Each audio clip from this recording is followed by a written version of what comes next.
Здравствуйте, на телеканале «Новый век» программа «Вызов 112», в студии Алия Хайрудинова. И сегодня мы расскажем о гибели в Казани мужчины от огнестрельного ранения. Прибывшая на место следственно-оперативная группа обнаружила тело в квартире. Покажем, как огонь едва не уничтожил частный дом и кур, которые разводили хозяева. Девушка приезжала, увидела, позвонила. И как задерживали предполагаемого главаря группы вымогателей, державших в страхе торговцев на улице Адаратского. Здесь все клиенты, все наши. Он тот наш. Здесь все наш. Это и не только прямо сейчас. Тело пожилого мужчины с огнестрельным ранением обнаружили сегодня в квартире одного из домов на улице Вишневского. Возле тела погибшего стражи порядка обнаружили охотничий карабин «Сайга». Впрочем, по одной из версий, это не было убийством. Майрат Назипов был на месте трагедии.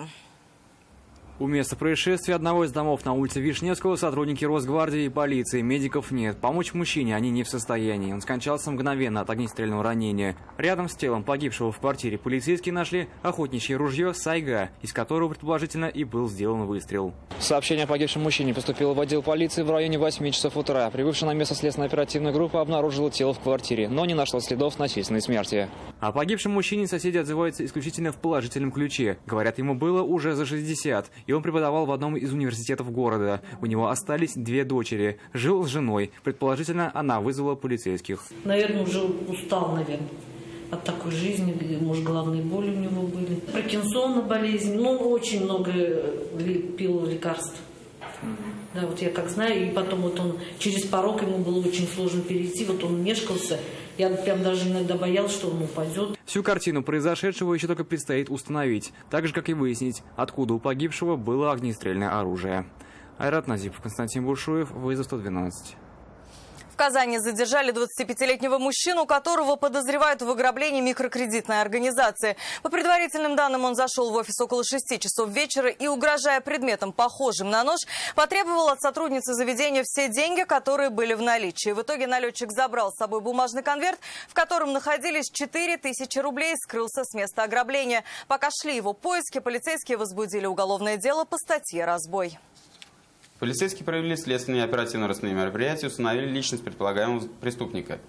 9 декабря оперуполномоченного уголовного розыска отдела полиции Ямашевский совместно с коллегами из отделения по раскрытию разбоев и грабежей Управления МВД России по городу Казани задержали подозреваемого. Им оказался 25-летний житель Казани. Молодой человек свою вину признал и дал чистосердечное признание. В отношении задержанного избрана мера пресечения в виде заключения под стражу. Полицейские Казани задержали предполагаемого организатора группы, занимавшейся вымогательствами. По данным МВД, 62-летний мужчина и его подельники держали в страхе продавцов вблизи рынка на улице Адаратского. От торговцев требовали делиться выручкой. Предполагаемых рядовых участников группы задержали еще месяц назад. Теперь очередь дошла и до их вероятного главаря. Алсу Ахмедзянова продолжит. Здесь все клиенты, все наши. Он тот наш.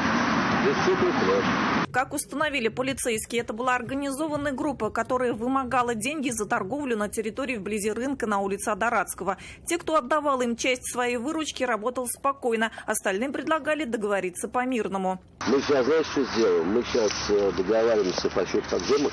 Подземный переход есть? Мы сейчас, значит, по поводу них договариваемся. Сейчас мы договоримся по поводу подземных переходов. Если сейчас там все нормально будет, то есть подземный есть, подземный переход, можно будет туда. По версии стражей порядка, от действий предполагаемых вымогателей пострадали 7 человек. Люди отдавали деньги, боясь за свое здоровье и жизнь. В общей сложности они отдали 580 тысяч рублей. После обращения в полицию подозреваемых в вымогательстве задержали. Лишь вероятный организатор оставался на свободе. Но теперь наручники надели и на него. Задержан житель Казани 1958 года рождения. Предполагаемый организатор группы, занимавшийся вымогательством.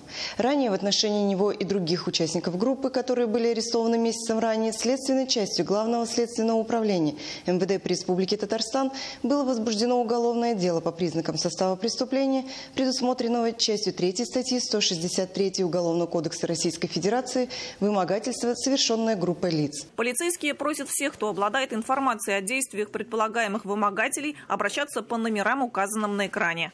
Алсу Ахмедзянова, Айрат Назипов, «Вызов 112».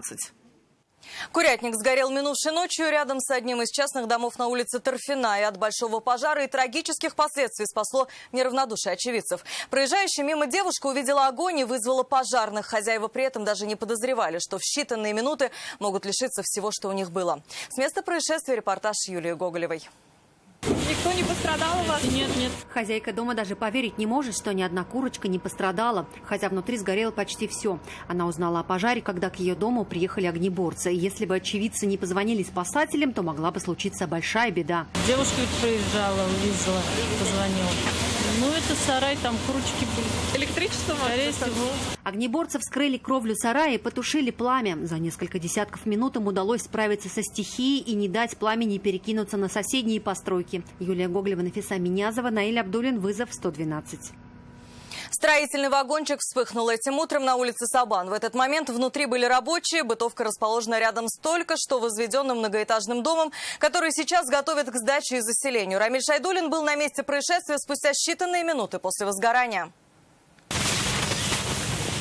Строительный вагончик загорелся около 9 часов утра. К приезду огнеборцев зайти в него было уже нельзя. Рабочие вовремя успели покинуть горящее помещение, поэтому никто не пострадал. В бытовке люди, работавшие на стройке, переодевались, обедали и отдыхали.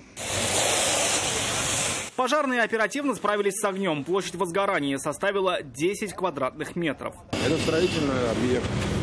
А из-за чего загорелся? Не знаю. Причиной пожара, скорее всего, стал человеческий фактор. По предварительным данным, бытовка вспыхнула из-за нарушения правил устройства и эксплуатации электрооборудования. Рамиль Шайдулин, Айрат Назипов, Константин Бушуев. Вызов 112. 30 бутылок коньяка изъяли оперативники у 26-летнего казанца. В рамках операции «Алкоголь» полицейские установили, что он продавал горячительные напитки, не имея соответствующей лицензии. В отношении мужчины возбудили уголовное дело по статье «Незаконное использование средств индивидуализации товаров». Ему может грозить до 2 лет лишения свободы. Еще один факт был установлен сотрудниками отдела экономической безопасности и противодействия коррупции УМВД России по городу Казани совместно с сотрудниками Госалкогольинспекции Республики в ходе проведения оперативно-профилактических мероприятий «Алкоголь». Оперативники установили, что индивидуальный предприниматель реализовывал алкоголь в одном из магазинов города в нарушении закона о реализации этилового спирта и спиртосодержащей продукции. В ходе проверки сотрудниками подразделения экономической безопасности изъято пиво различных наименований и емкостей общим объемом более 182 литров.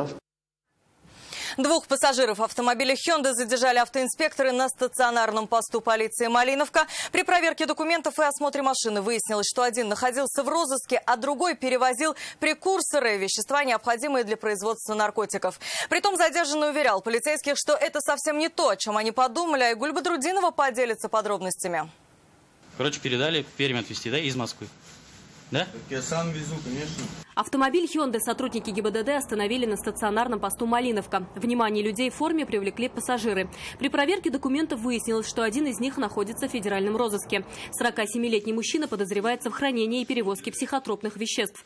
Вопросы ко второму пассажиру возникли после осмотра машины. В ходе дальнейшего осмотра сумки с личными вещами, принадлежащей второму пассажиру, мужчине 1998 года рождения, изъято вещество, содержащее в своем составе прекурсор, предназначенный для изготовления наркотических средств, масса которого составила около 3 килограмм. Как выяснили полицейские, 22-летний парень получил прекурсоры бесконтактным способом в пригороде Москвы и хотел спрятать их в тайнике уже в Перми. Сам он, впрочем, пытался убедить автоинспекторов, что ничего запрещенного не вез. Что это такое? Что можете пояснить? Да, смотрите, это лакокрасочное изделие. Вот это добавляется, чтобы сделать лак. Почему оно в грязи? Потому что его вот впало оно. При этом пассажирам предложили пройти медицинское освидетельствование на состояние наркотического опьянения. Оба отказались. По данному факту возбуждено уголовное дело по статье «Незаконное производство, сбыт и пересылка прекурсоров наркотических средств и психотропных веществ». 22-летнему пассажиру может грозить до 8 лет лишения свободы. Айгуль Бадрудинова, Айрат Назипов, вызов 112.